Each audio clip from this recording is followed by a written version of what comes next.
ஒரு நாளைக்கு 2 பார்ட்டு போடுவோம். ஒரு பார்ட்டில் 50 கொஷின்ஸ் போடுவோம். ஓகேங்களா? எல்லாமே இதில் என்ன பண்ணியிருப்பேன்னா முடிஞ்ச வரைக்கும் கூடுமான வரைக்கும் எக்ஸ்ப்ளனேஷனோட கொடுத்துருப்பேன். ஓகேங்களா? அந்த புக்கு எங்கே என்ன ஏதுன்னு எல்லாத்தையும் சொல்லியிருப்பேன். புக் ப்ரூஃபுக்கு தனியாக ஷார்ட்ஸ் போடுறேன். அனைவருக்கும் வணக்கம். வெல்கம் டு RMTNPC பாடசாலை. என்ன பண்ண போகிறோன்னா 30 டேஸ்க்கு ஒரு நாளைக்கு 50 கொஷின்ஸ், அதாவது 100 கொஷின்ஸு பார்ட் 2 பார்ட்டாக 50-50 பார்ப்போம். தமிழ் ப்ரீவியஸ் இயர் கொஷின் கட்டாயமாக நம்ம பார்த்தே ஆகணும். ஸோ அதனால தான் இந்த டிசிஷன். ஓகேங்களா? 2024 குரூப் 4 நடந்த கொஷின்ஸை நம்ம பார்ப்போம் தமிழில். ஓகேங்களா? ஃபர்ஸ்ட் கொஷின், வா என்ற வேர்ச்சொல்லின் வினைமுற்று என்னன்னு கேட்குறாங்க. ஸோ இந்த மாதிரி நிறைய கேட்பாங்க. வினைமுற்றுனா வா வந்தால் தான் வினைமுற்று. வந்தன்றது என்னது? பெயரச்சம். வந்துன்றது என்ன? வினையச்சம். வந்தவர் என்பது வினையாளன் பெயர். அப்போ வினைமுற்று எதுனா வந்தால். ராமன் வந்தான் எவ்வகை தொடர் என அறிந்து எழுதுக. இதை பாருங்க, எடுத்த உடனே இதை படிச்ச என்னன்னு தோணும், வினைமுற்று தொடர்னு தோணும். ஆனால் ஆப்ஷன்ல எதை ஃபர்ஸ்ட் வச்சிருக்காங்க பாருங்க. அப்போ வினைமுற்று தொடர் கிடையாது. ராமன் வந்தான் அப்படின்றது எழுவாய் தொடர். ராமன் வந்தான் ஒரு எழுவாய், ஒரு வினைமுற்றை கொண்டு முடிந்திருந்தால் அது எழுவாய் தொடர்னு சொல்லுவாங்க. அடுத்து 3வது கொஸ்டின், ஒரு அடியுள் முதல் 3 4 சீர்களில் முதல் எழுத்து அளவொத்து நிற்க 2ஆம் எழுத்து ஒன்றி வர தொடுப்பது டேஷ் எதுகையாகும். கொஸ்டினை எப்பவுமே ஃபுல்லாக படிக்கணும். ஆஹா, ஓகே, முதல் 2 3 4, ஓகே 1 3 4. அப்போ அந்த மோனை தொடைக்கு போயிடக்கூடாது. எதுகை தொடையா மோனை தொடையான்னு தெரியாமல் பட்டுன்னு நம்ம போய் மோனைன்னு ஃபர்ஸ்ட் வச்சுதானே அடிச்சிருவோம். பாருங்க, இதில் எதுகைன்னு இருக்கு. அப்போ 1 3 4, 1 3 4 என்னது? மேற்கதுவாய் எதுகை. இப்போ கூழை என்னென்ன வரும்? கீழ்கதுவாய் என்னென்ன வரும்? கீழ்கதுவைனா 1 2 4 வரும். ஓகேவா? அது மாதிரி எல்லாத்துக்கும் தெரிஞ்சுக்கணும். இதுக்கு ஒரு ஷார்ட்கட் இருக்கு. நான் அடுத்த ஷார்ட்ஸ்ல நான் ஷார்ட்கட் போடுறேன். இதுக்கு 4வது கொஸ்டின், இச்சொல்லின் பொருள் என்ன அப்படின்னா நலந்தலை உலகம். நலந்தலை உலகம்னா என்னது? அகன்ற உலகம். இது ப்ரீவியஸ் இயர் கொஸ்டின் தான்.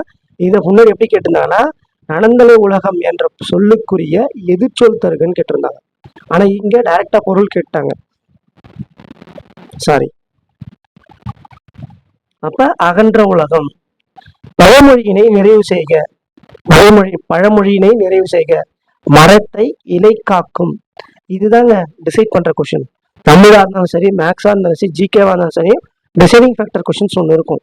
இதை மேக்ஸிமம் எல்லாருக்கும் தெரிஞ்சிருக்காது.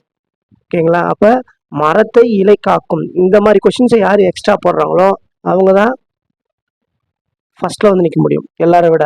ஸோ 90 அடிக்கலாம். இந்த 10 கொஸ்டின் பாருங்க, அதில் யார் எக்ஸ்ட்ரா போடுறாங்களோ அவங்க தான் என்ன பண்ண முடியும், முன்னாடி வர முடியும். ஸோ அந்த 10 கொஸ்டின்ல இது ஒரு கொஸ்டின். மரத்தை இலை காக்கும் அப்படின்றது என்ன இதுக்கு பொருள்னா மானத்தை பணம் காக்கும். மானத்தை பணம் காக்கும் அப்படின்றத பொருள். அடுத்து இந்த மாதிரி பழமொழி கொடுத்துட்டு பொருள் கேட்கறத வந்து கட்டாயமாக 2-3 கொஸ்டின்ஸ் நமக்கு ரிப்பீட்டட் ஆகிட்டே இருக்கு. ஸோ கேர்ஃபுல்லாக அதை நம்ம தெளிவாக படித்து வச்சுக்கணும். வழக்கமாக கேட்கறது என்னது, அந்த மாதிரி கொஸ்டின் எங்கே இருக்கும் அப்படின்னா புக்குக்கு லெசன் ஒரு இயல் ஒரு டேர்ம், ஒரு இயல் முடிஞ்ச உடனே அடுத்த இயல் ஸ்டார்ட் பண்ணுறதுக்கு முன்னாடியே ஒரு 4-5 பேஜ் இருக்கும். அதில் தான் பழமொழி சம்மந்தப்பட்ட கொஸ்டின்ஸு, இலக்கணம் சம்மந்தப்பட்ட கொஸ்டின்ஸ்லாம் எடுக்கிறாங்க. அடுத்து மோனை சொல்லை கண்டறிக. மோனை சொல்லை கண்டறிக. மோனை சொல்லி கண்டறிக. மோனை, எதுகை, ஏபோ, இந்த மாதிரி எல்லா வரிசையிலுமே கொஸ்டின்ஸ் இருக்கு. அப்போ இதில் நந்தவனம் கண் திறந்தது நற்றமிழ் பூ எடுத்து பண்ணோடு பாட்டு சேர்த்து பார்ப்புற்ற வந்தாயே அப்படின்னா இதில் மோனை சொல்லி எது இருக்கும்? மோனைனா முதல் எழுத்து ஒன்றி வருவதான். அப்போ நந்தவனம் நற்றமிழ். அப்போ பண்ணோடு பார் அதுவும் இருக்கும். ஆனால் இங்கே ஆப்ஷனில் அது கொடுக்கல. நந்தவனம் நற்றமிழ் மட்டும்தான். பண்ணோடு பார் அப்படின்றதும் பார் பாட்டு சேர்த்து அப்படின்றதும் மோனை சொற்கள் தான். ஓகேங்களா?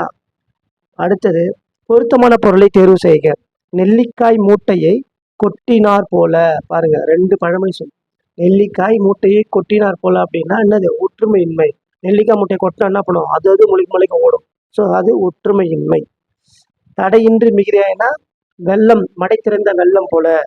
பயனற்ற செயல்னா வெள்ளக்கு இறைத்த நீர் போல. தற்செயல் நிகழ்வுனா பனம்பழம் உட்காந்து காக்கா உட்காந்து பனம்பழம் இந்த கதை அப்படின்ற மாதிரி பழமொழி எல்லாத்துக்கும். ஓகேங்களா? அடுத்தது வினைக்கேற்ற வினா அமைக்க. மீனாட்சி சுந்தரனார் தல புராணங்களை பாடுவதில் சிறந்தவர். இப்போ 2 நாளுக்கு முன்னாடியே நான் வீடியோ போட்டிருக்கேன். தினம் ஒரு தலைவர் தலைப்பில் மீனாட்சி சுந்தரனார் பற்றி போட்டிருக்கேன்.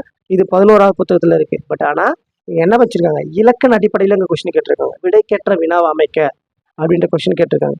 ஸோ இதில் பாருங்க, நமக்கு இது வந்து எழுவாய், செய்யப்படும் பொருள் இதில் அமைஞ்சிருக்கும். இதுதான் வினா அமைக்கிறது, இதுதான் விடைக்கேற்ற வினாவை அமைக்கிறது அப்படின்னு கொஸ்டின் இப்போ நம்ம கொஸ்டின் அமைக்கிறோம். தலப்புராணங்களை பாடுவதில் சிறந்தவர் யாரு தான் சரியான கொஸ்டின். மேக்ஸிமம் இந்த மாதிரி கொஸ்டின்ஸ்க்குலாம் நமக்கு அங்கே இருக்கிற ஆப்ஷனில் ப்ரெடிக்ட் பண்ணாலே ஆன்சர் வந்துடும். அந்த மாதிரி ரொம்ப கிரிட்டிக்கலாக வைக்க மாட்டாங்க ஆப்ஷனு, இது வரைக்கும் வச்சதில்லை. செந்தமிழ் இலக்கண குறிப்பு தருக பண்பு தொகை. பண்பு தொகை. காவிய தரிசனம் என்னும் வடமொழி நூலில் தமிழ் நூலாக அமைந்தது எது? இது நம்ம 11th புக்கில் இருக்கும். காவிய தரிசனம் என்ற வடமொழி நூலின் தமிழ் நூலாக அமைந்தது தண்டி அலங்காரம். காவியம் என்ற இதழை நடத்தியவர் யாருன்னு தெரிஞ்சுன்னா உங்களுக்கு ஆன்சர் கமெண்ட் பண்ணுங்க. சொற்களை ஒழுங்குபடுத்தி சுற்றொடராக்குதல் அப்படின்னா என்னது? சொல்ல ஒன்று ஒன்று கொடுத்துருவாங்க, அதை நம்ம என்ன பண்ணணும்? ஒருங்கிணைக்கணும். வேந்தர் சேர்ந்து ஒழுகுவார் இகழ். இதெல்லாம் பாருங்க, இகழ்வேந்தர் சேர்ந்து ஒழுகுவார். இது எப்படி கேட்பாங்க? இங்கே சொல்ல கொடுத்துட்டு அதுக்கப்புறம் ஆப்ஷன்ல ஆன்சர் வைப்பாங்க.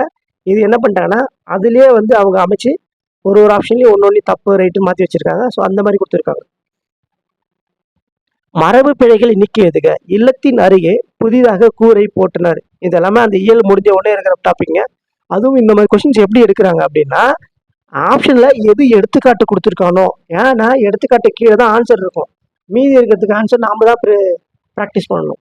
ஆனால் மேக்ஸிமம் எடுத்து பாருங்க, ப்ரீவியஸ் கொஸ்டின் எல்லாத்துலேயுமே பாருங்க இந்த மாதிரி கொஸ்டின்ஸ் எல்லாம் எதுல எடுக்கிறான்னா எடுத்துக்காட்டு எக்ஸாம்பிள் எது கொடுத்துருக்கானோ அதுதான் டிஎன்பிசியில் கொஸ்டினாக ஃபிக்ஸ் பண்ணுறாங்க.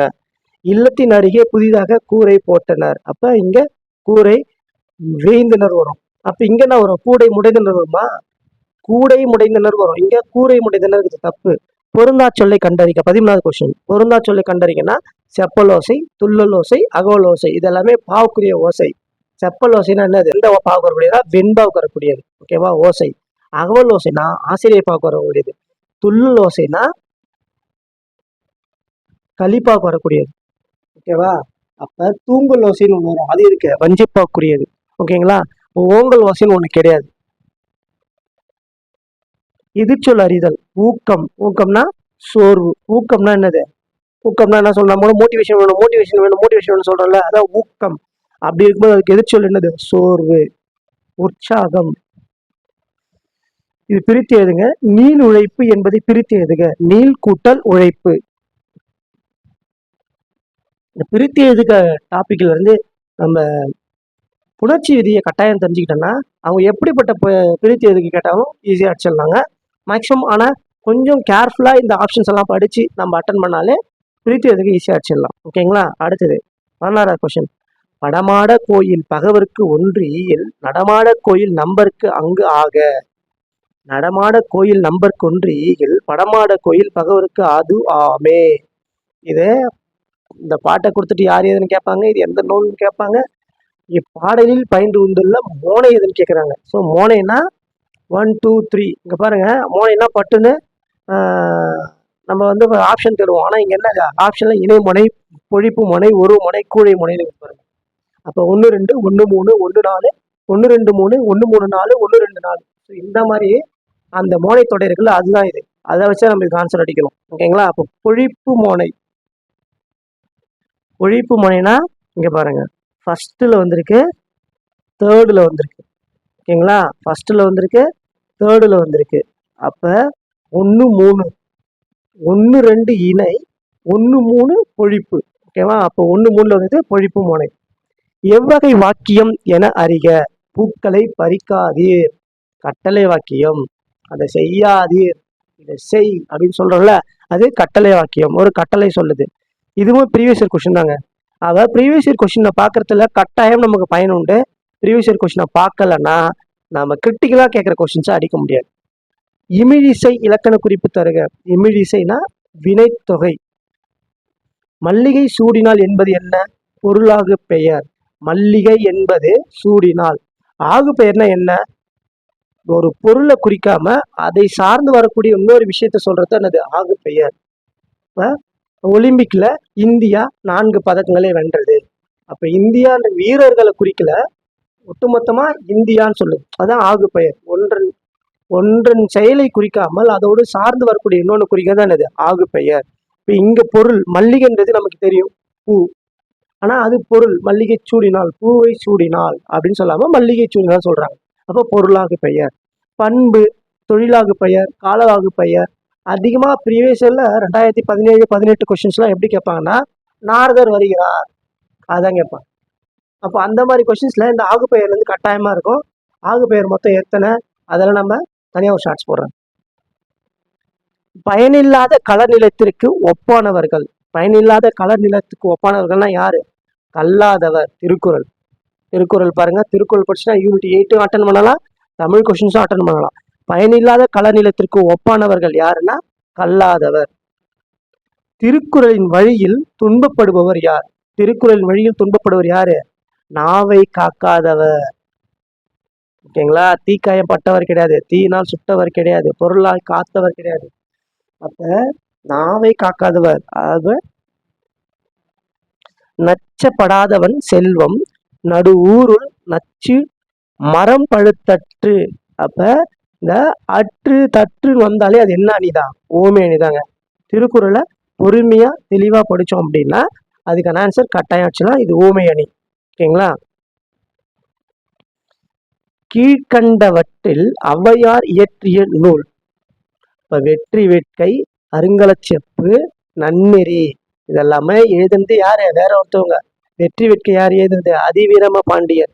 நன்னெறி, அறநெறிச்சாரம் அந்த மாதிரி நூலை எழுதினாரு முனைப்பாடியார் வருவாங்க. அப்ப இங்க ஞானக்குறள்ன்றது யாரு? ஔவையார். கரைப்பொரு இலக்கண குறிப்பு தருக. கரைப்பொரு இலக்கண குறிப்பு தருக. ஓகேங்களா? இதுல 6ஆம் வேற்றுமை தொகைனா என்ன வரும்? 6ஆம் வேற்றுமை தொகைனா உரிமை பொருள்ல வரக்கூடியது. இப்ப இது உரிமை பொருள்ல கிடையாது. இது 2ஆம் வேற்றுமை தொகை. 2ஆம் வேற்றுமை தொகைனா என்னது? ஐ. ஓகேங்களா? அப்ப கரைப்பொரு என்பது இலக்கண குறிப்புக்கு 2ஆம் வேற்றுமை தொகை. புறநானூற்றின் சில பாடல்களை ஆங்கிலத்தில் மொழிபெயர்த்தவர் ஜி.யு. போப். கால்டுவெல் கிடையாது, வீரமாமுனிவர் கிடையாது, சீகன் பால்கு கிடையாது. வீரமாமுனிவர் யாரு? தமிழ் முனிவர்களில் முனிவர் அப்படின்னு சொல்லுவாங்க. அவர் யாரு? வீரமாமுனிவர். அவர் தான் கான்ஸ்டன்ட் ஜோசப் பெஸ்கி.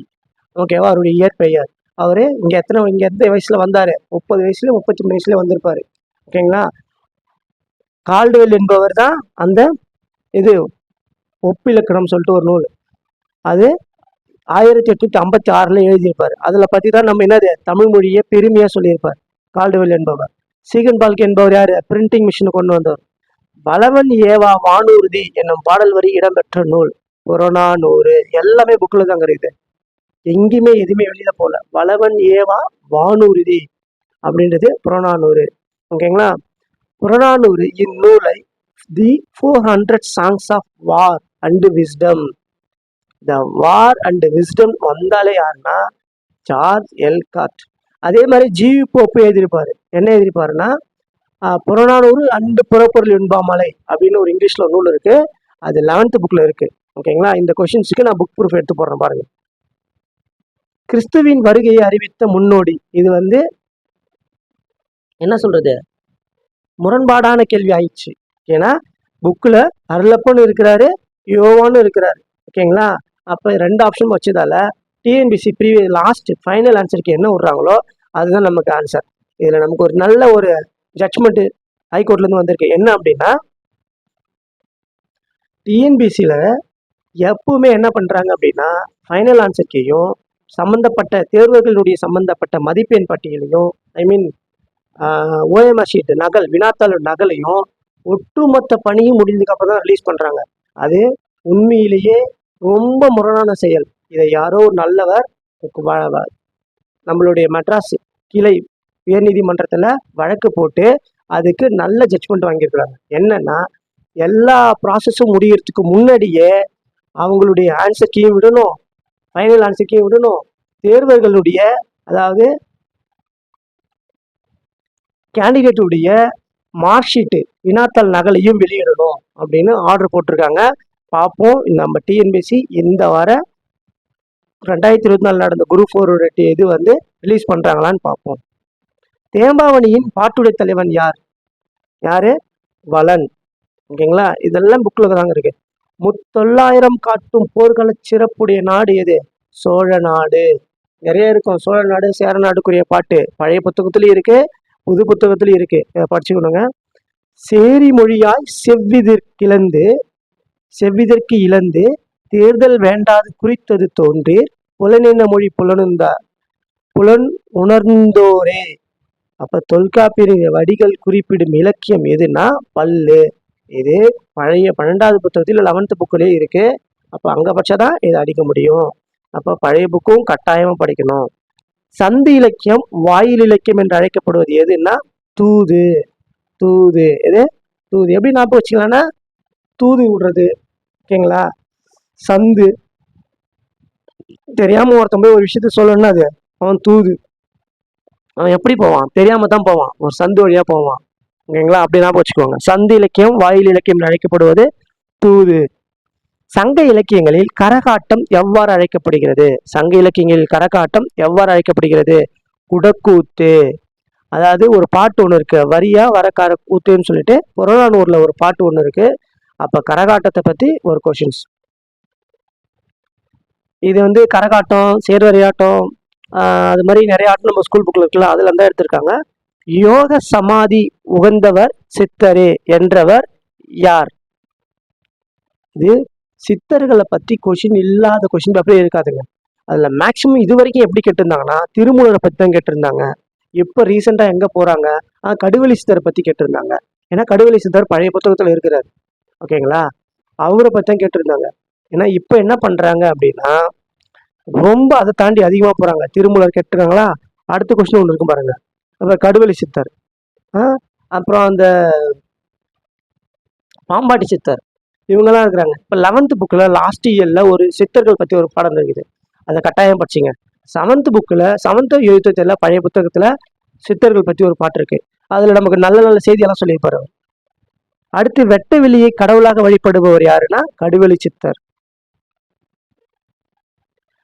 புலமை பெருங்கடல் என்று அழைக்கப்பெற்றவர் யார் அப்படின்னா ஊவே சாமிநாதர். புலமை கதிரவன் என்று அழைக்கப்பட்டவர் யாருன்னு தெரிஞ்சா ஆன்சர் கமெண்ட் பண்ணுங்க. தமிழிசை இயக்கத்தின் தந்தை என்று யாருன்னு தெரிஞ்சா அதை ஆன்சர் பண்ணுங்க. ஓகேங்களா? இவங்கெல்லாம் ரொம்ப முக்கியமானவங்க. பாருங்க, இதெல்லாம் எங்க இருக்குதுன்னா 11th புக்ல மொழி ஆள்வோம் அப்படின்ற டாபிக்ல ஒவ்வொரு தலைவரை பத்தி இருக்கு. அந்த தலைப்புல இருந்து எடுக்கப்பட்ட கொஸ்டின் தான் இது. காந்தியடிகள் தமிழகம் வந்த போதெல்லாம் அவரது மேடை பேச்சினை மொழிபெயர்த்தவர். இந்த கொஸ்டின் காலங்காலமா கேட்கிற கொஸ்டினுங்க, ரொம்ப ரொம்ப பழைய கொஸ்டின். அப்ப இது யாரு ஆன்சரு? திருவி கல்யாண சுந்தரனார். தமிழ் வடமொழியின் மகன் என்று, அது தனி குடும்பத்திற்குரிய மொழி, சமஸ்கிருத கலப்பின்றி அது தனித்து இயங்கும் ஆற்றல் பெற்ற மொழி என கூறியவர் யாரு? கால்டுவெல். கால்டுவெல்லை பத்தியோ புறநானூறு பத்தியோ ஜியுபோ பத்தியோ ஈரமா முனிவர் பற்றியோ இல்லாத கொஸ்டின் பேப்பரே இருக்காது. இதுவும் ப்ரீவியஸ் கொஸ்டின் தாங்க. தாதா சாஹேப் பால்கே விருது முதலில் தொடங்கப்பட்ட ஆண்டு 1969. இதே 1969 தான் நம்ம தமிழ்நாட்டில் மத்திய மாநில உறவுகளுக்கு இடையான குழு ஆரம்பிச்சிருப்பாங்க. இதே 1969 தான் நம்ம தமிழ்நாட்டில் பாரதிதாசனுடைய நூல் பிசிராந்தியார் என்ற நாடக நூல் சாகித்ய அகாடமி விருது வாங்கியிருக்கோம். ஓகேங்களா? இதே 1969 தான். ஆனாலும் தெரியல, சொல்றேன், அது கிளியரானு செக் பண்ணிக்கோங்க. 1969 தான் முதல் உச்ச நீதிமன்ற தலைமை நீதிபதி குடியரசுத் தலைவராக இருந்திருப்பாரு. ஓகேங்களா? அடுத்து நாடகக்கலையை மீட்டெடுப்பதே தமது குறிக்கோள் என்றவர் யாரு? முத்துசாமி. ஒரு பாக்ஸ்ல கொடுத்துருப்பாங்க அவரை பத்தி. ஆசியாவிலேயே மிக பழமையான நூலகம் என்ற புகழுக்குரியது எது? நூலகம் இருக்கு பாருங்க, 9th புக்ல இருக்கும் நூலகத்தை பத்தி. ஆசியாவிலேயே மிக பழமையான நூலகம்னா தஞ்சை சரஸ்வதி மகால் நூலகம். இதுல எல்லாத்திலையும் பாருங்க தஞ்சை சரஸ்வதினாலே பழைய சாமி, தஞ்சை சரஸ்வதி மகால்னா அந்த காலத்துல மகால், இப்பயும் சொல்றோம் மகால், ஞாபகம் வச்சுக்கோங்க. இப்ப கன்னிமரா நூலகம்னா 1896 ஆரம்பிக்கப்பட்டது. ஓகேங்களா? அண்ணா நூற்றாண்டு நூலகம் எப்ப ஆரம்பிக்கப்பட்டது? 2010. அவருடைய நூற்றாண்டு நினைவா நம்முடைய முன்னாள் மேலாள் முதல்வர் கலைஞர் அவர்களால் தொடங்கப்பட்டது. அருமையான விஷயங்கள் அது. அந்த லைப்ரரி எப்பயும் அனுபவிச்சவங்களுக்கு தான் தெரியும், நான் போயிருக்கேன் அதுக்கு. திருவனந்தபுரம் நடுவு நூலகம், அது பொது நூலகம்னு நினைக்கிறேன். ஓகே, இதுக்கு நம்ம புக் ப்ரூஃப் போடுறாங்க. மஞ்சள் காமாலைக்கு எளிய மருந்தாக இன்றும் பயன்பட்டு வரும் செடி பார்த்தீங்களா? கீழ்காய் நெல்லி. நமக்கெல்லாம் தெரிஞ்சது என்னது? அப்படியே மேலோட்டமா போனவங்களுக்கெல்லாம் கீழா நெல்லி. இதுதான் நம்மள அதை வேறு அரைச்சி குடிக்க சொல்லுவாங்க. கீழா நெல்லி ஆன்சர் அடிச்சிருப்பாங்க. ஆனா முழு எல்லாம் இருக்கிற ஆப்ஷனையும் படிச்சு பார்த்தா தான் நமக்கு என்ன தெரியும்? ஆன்சர் இவை 3 தெரியும். இதுக்கு கீழா நெல்லிக்கு கீழ்காய் நெல்லின்னு பேரு, கீழ்வாய் நெல்லின்னு பேரு. பழைய 9th புக்கில் மூலிகைகள் சம்பந்தப்பட்ட ஒரு பாடம் இருக்கு. அதுல தான் நம்ம அது என்னது பொன்னாங்கண்ணி கீரையா, சாரி பொன்னாங்கண்ணி கீரை தான் நினைக்கிறேன். கரிசலாங்கண்ணி கீரை அதுக்கு ஒரு பேர் இருக்கும். அப்புறம் என்னது வல்லாரைக்கீரை அதுக்கு ஒரு பேர் இருக்கும். நம்மளுடைய வள்ளலார் நாணப்பச்சிலைன்னு அழைச்சிருப்பாரு. அதெல்லாம் அந்த படத்துல மட்டும்தான் இருக்கு. அந்த படத்துல இருந்து கட்டாயம் ஒரு கொஸ்டின் சொல்லிட்டு பாருங்க. உப்பள தொழிலாளர் உவர்ப்பு வாழ்க்கைக்கு குறிக்கும் புதினம். உப்பள தொழிலாளர்னு எல்லாம் என்ன பண்ணிட்டாங்கன்னா அலைவாய் கரையில் போட்டாங்க. ஆனா உப்பள தொழிலாளர்னா உப்புல இருந்தா என்ன உடம்பு கருப்பாகும். அப்ப கருப்பு மனிதர்னா யாரு? நம்ம இவங்க வேறு ராஜன் கிருஷ்ணன் எழுதியிருப்பாங்க. அவங்க என்ன பண்ணுவாங்கன்னா ஒரு நூலோ ஒரு கவிதையோ எழுதுறாங்க அப்படின்னா, ஒரு சிறுகதை எழுதுறாங்கன்னா சம்பந்தப்பட்டவர்களுடைய வீட்டுக்கோ சம்பந்தப்பட்ட ஒரு ஏரியாவுக்கோ நேரடியா சென்று அவங்களுடைய உணர்வுகளை உள்வாங்கி எழுதக்கூடிய திறமை உள்ளவங்க தான் யாரு? ராஜீவ் கிருஷ்ணன். சேற்றில் மனிதர்கள்லாம் யாரை பத்தி எதிர்ப்பாங்க? தொழிலாளர் பத்தி, விவசாய தொழிலாளர் பத்தி எதிர்ப்பாங்க. ஓகேங்களா? தினத்தந்தி நாளிதழில் பணியாற்றிய தமிழ் படைப்பாளர் சிங்காரம். இவர் தான் என்ன பண்ணியிருப்பாரு? எஜுகேஷனுக்கு ஒரு அமௌண்ட் கொடுத்துருப்பாரு. ஓகேங்களா? முத்துராமலிங்க தேவரை தேசியம் காத்த செம்மல் என்று பாராட்டியவர் யாரு? தெரிவிக்கா. இந்த மாதிரி கொஸ்டின்ஸை கட்டாயம் கேட்பாங்க, பார்த்துக்கோங்க. ஜீவானந்தம் தான் ஒன்று சொல்லியிருப்பாங்க. யாரு?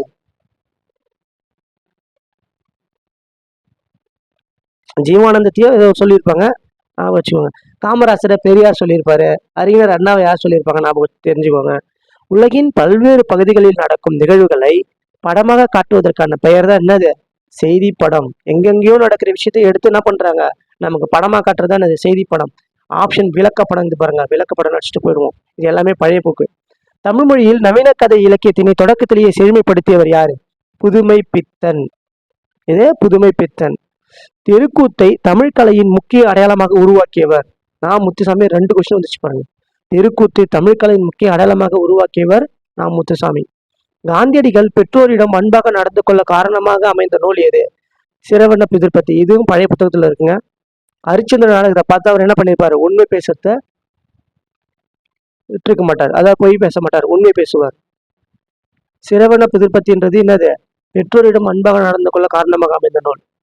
அடுத்து இது வந்து அந்த டெக்னாலஜி சம்பந்தமா ஒரு பாடம் இருக்கும் நமக்கு. அலெக்சாண்டர் பெயின் அப்படின்றது இதை நான் எதை வச்சு நான் போட்டுறேன்னா, ஜான் ஷெப்பர்ட் பரான் என்பவர் யாரு?